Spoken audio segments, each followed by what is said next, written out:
Bahamas tonight, the Northern Edition. Good evening all, I'm Shashina Rule. As always, it is so great to have you with us. Topping news tonight, all eyes remain on Tropical Storm Erica, which is continuing its trek towards the Bahamas. At 5 p.m., Erica was located near latitude 16.6 degrees north and longitude 58.9 degrees west, or about 1,304 miles southeast of Nassau, or 975 miles southeast of Inagua, and 880 miles southeast of Grand Turk in the Turks and Caicos Islands. Erica is moving west at 17 miles per hour with maximum sustained winds at 45 miles per hour with higher gusts. Now, little change in strength is forecasted during the next 48 hours. Erica is predicted to move west-northwest into the Bahamas and towards southeast Florida late this weekend.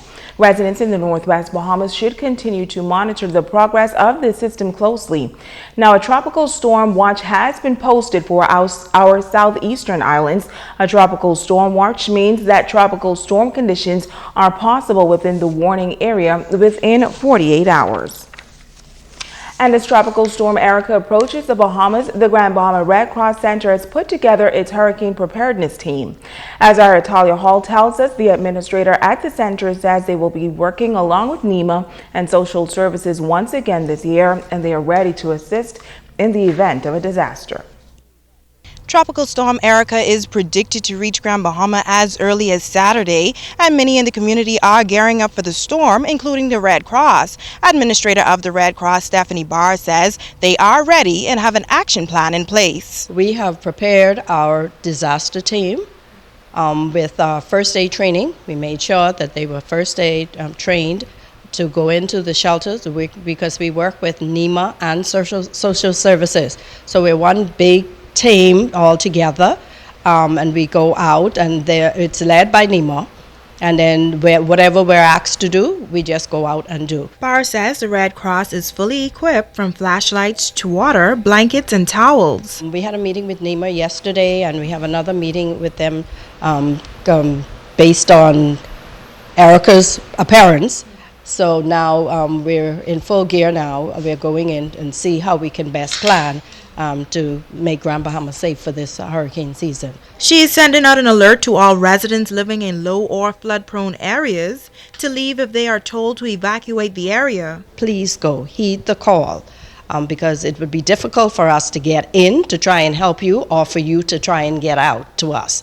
So please be obedient to the call and come out, and so we all could be safe, and be safe, Grand Bahama, as Erica approaches. Talia Hall, ZNS Network News.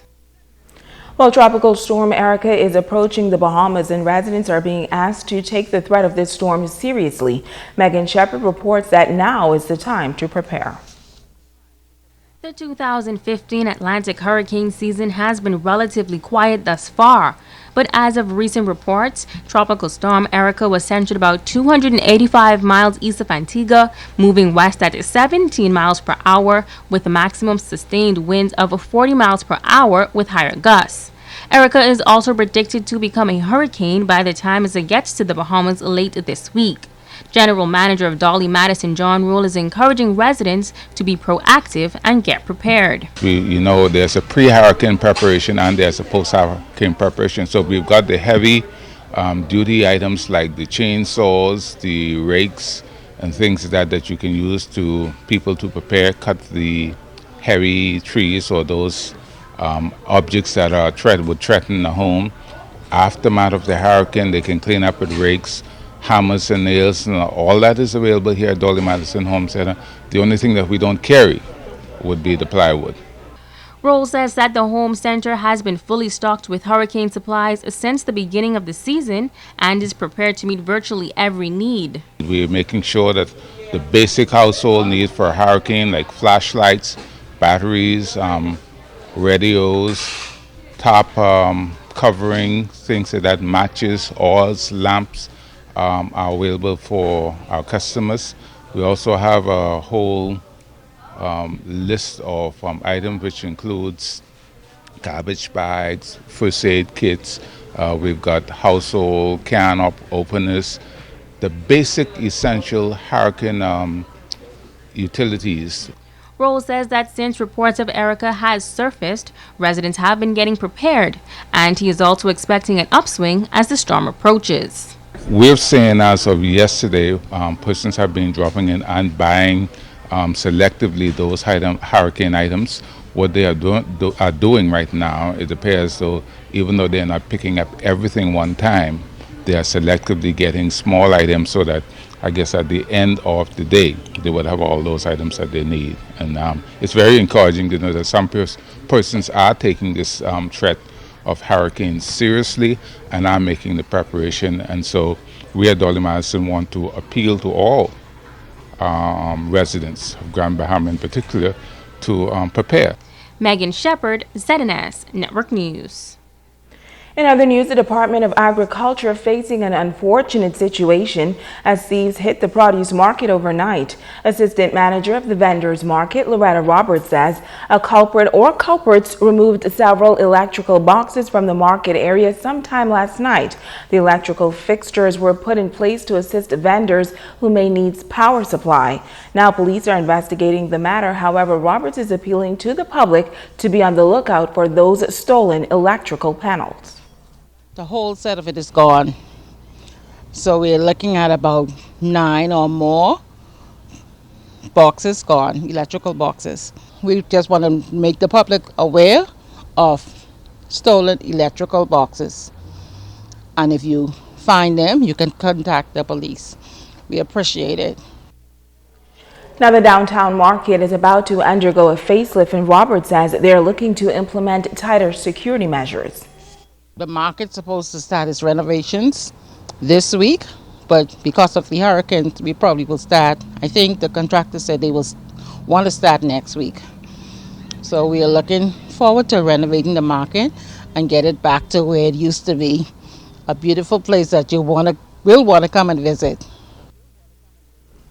Now, Roberts says about 9 electrical boxes were stolen from the market, valuing around $10,000. Stay with us. The Bahamas Tonight, the Northern Edition, continues right after this. Bringing news that matters to you. You're watching the Bahamas Tonight, Northern Edition. Welcome back. Before Walter Parker Primary School closed its doors in June, Principal Jacqueline Pinder says that administration got together to discuss an action plan on the way forward for the new school year, a number of goals, objectives, and how to improve. She says she has high expectations for students and teachers at the institution, starting with the students' level of self-esteem. For our children to have good self-esteem.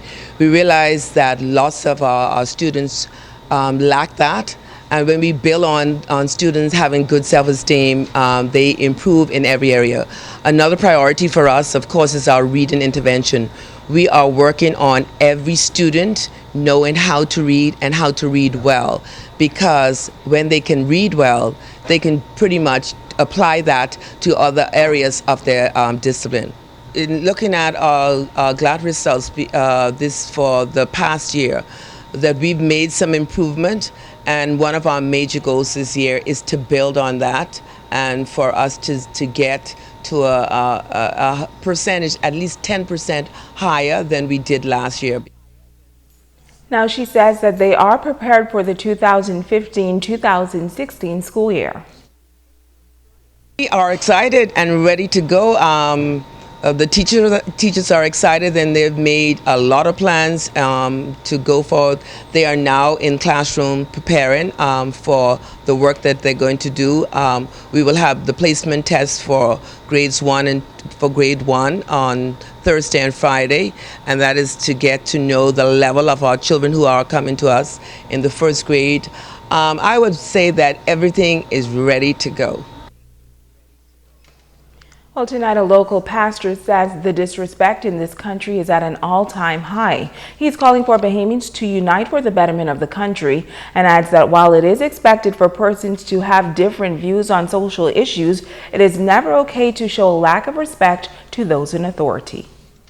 It's right because it's my people. It's wrong because it's them.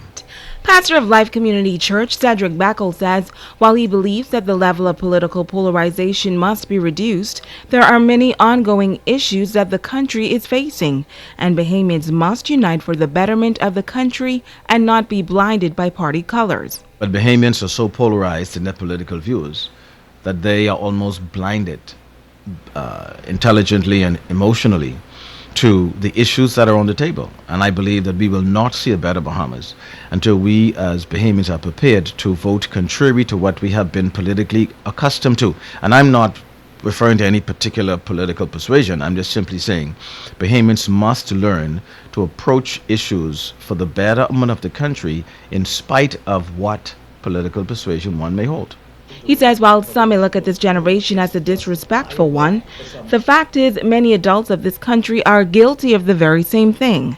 He notes that the respect for authority should always be maintained, regardless of one's political persuasion. When you look at this whole context of respect, as much as we tend to, I think we start at the wrong end of the spectrum. We focus on how disrespectful our young people are. Really, adults are very disrespectful, extremely disrespectful. One of the things that we've not done well in the Bahamas is that we've not allowed a freedom of expression, one, without the violation of somebody else's rights, and two, we've not embraced people of different views. So we believe that we are then entitled to be disrespectful or rude or whatever term you want to use because our views are different. And the only reason we have the lawlessness and the disorder we have at the teenage level and the preteen level is because we have it at the adult level. The pastor says it is okay to have opposing views, but as a Christian nation, we must submit to authority and do so respectfully. We have this whole context of disrespect, and that has contributed to the breakdown that we have in our society today. And it is not always the guy who is improperly dressed and whose pants is halfway down his knee. We're talking about well-dressed, paper-educated men and women in the Bahamas who do not understand what it means to properly respect one another. That's a real issue for this society in which we live in, and it's in all age brackets. It's not just among our young people, and that's why I said we start at the wrong end of the spectrum. We need to begin at the higher end of the spectrum age-wise and work ourselves down. Also news this evening, businessmen within the automotive industry taking a different position as they continue to take a stand against the ban on the importation of wrecked vehicles. Sabrina Brown has the details. When the businessmen gathered outside the government complex to protest the ban on the importation of wrecked vehicles back in June, the demonstration ended with founder of the Enough Movement and mechanic Kendall Colebrook being arrested. Since then, the group has decided to take a different approach and has formed an organization in which members have vowed to only support those businesses within the network. Founder of Enough Movement, Kendall Colebrook. We have one insurance company. We have one food store. We have one restaurant. So we want to spend money within our circle. We have a group that if you need anything, you place it within that group, and you can automatically get it. We've sold 3 vehicles in 1 week by being a part of this group.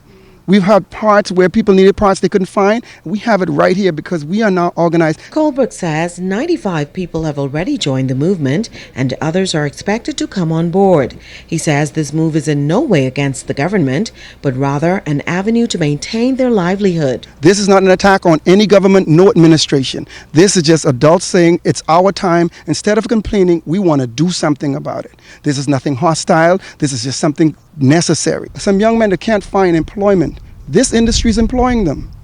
Some young men have been to prison and have decided to turn their life around, and we are employing these young men. We are trying to help this community. Joel Roll and Charlene Umbrister are a part of the movement. I've been a business owner, auto shop owner for 25 years, and we just got to make a stand and do something. We would like to see some things happen for the Bahamian people in our country. Sabrina Brown, ZNS Network News. Thanks, Sabrina. And now it's time to ask the doctor. Hi and welcome. I'm Dr. Monique Pratt. Ebony from Nassau recently inquired about treatment for her acne scars. To further answer your question, Ebony, a dermatologist can administer more intensive treatments for severe scarring that does not fade over time or respond to over-the-counter treatments, such as cortisone creams and natural skin products I mentioned earlier. Laser and filler treatments may just be the option that you are looking for. Laser skin resurfacing takes 1 to 3 sessions and uses fractionated laser technology to even out the surface of your skin and increase the formation of new collagen. Collagen is a protein that is a building block of the skin. The formation of new collagen can help to fill in acne scars. Filler injections can also help to fill in the indentations left behind from deep acne scarring.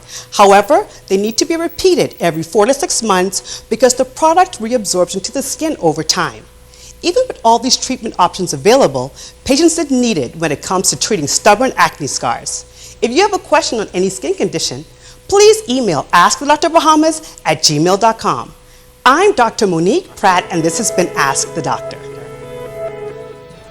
Stay with us. Ricardo Lightboard has a check on sports when we come back.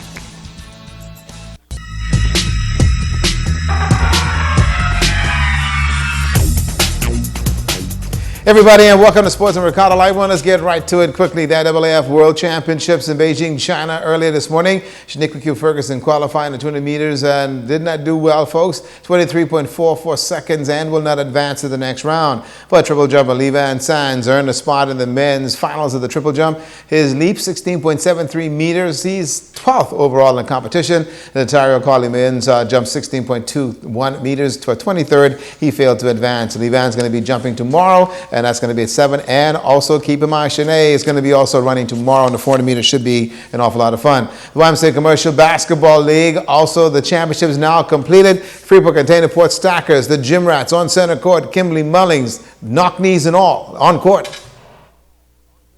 It was a fight until the end as Game 4 between the GB Gym Rats and Freeport Container Port Stackers went into overtime.